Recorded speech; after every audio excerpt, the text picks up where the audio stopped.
देखिए, जो भी हो बिहार में नहीं बल्कि समूचे हिंदुस्तान में होता है। बनावट में कहीं कहीं गड़बड़ी होती है या समय की बात होती है तो उसके रख रखाव के लिए काम होता है, और अगर कहीं बनावट में गड़बड़ी होती है तो सरकार प्रॉम्प्ट एक्शन ले रही है, ये आप लोग देख रहे हैं। तो सरकार का काम यही है, और फिर अब सरकार कर रही है कि जहाँ जहाँ पुल है उसका प्री एग्जामिनेशन कर रही है कि सरकार का वो पुल की क्या स्थिति है। तो सरकार सचेत होकर के आगे ऐसा न हो व्यवस्था कर रही है।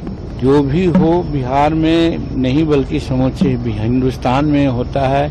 बनावट में कहीं कहीं गड़बड़ी होती है या समय की बात होती है तो उसके रख रखाव के लिए काम होता है, और अगर कहीं बनावट में गड़बड़ी होती है तो सरकार प्रॉम्प्ट एक्शन ले रही है, ये आप लोग देख रहे हैं। तो सरकार का काम यही है, और फिर अब सरकार कर रही है कि जहाँ जहाँ पुल है उसका प्री एग्जामिनेशन कर रही है कि सरकार का वो पुल की क्या स्थिति है।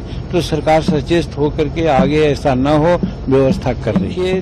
जो भी हो बिहार में नहीं बल्कि समूचे हिंदुस्तान में होता है। बनावट में कहीं कहीं गड़बड़ी होती है या समय की बात होती है तो उसके रख रखाव के लिए काम होता है, और अगर कहीं बनावट में गड़बड़ी होती है तो सरकार प्रॉम्प्ट एक्शन ले रही है, ये आप लोग देख रहे हैं। तो सरकार का काम यही है, और फिर अब सरकार कर रही है कि जहाँ जहाँ पुल है उसका प्री एग्जामिनेशन कर रही है कि सरकार का वो पुल की क्या स्थिति है।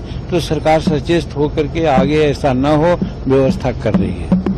न्यूज नेशन अब व्हाट्सएप पर खबरों के ताजा अपडेट के लिए न्यूज नेशन के इस क्यूआर कोड को स्कैन करें।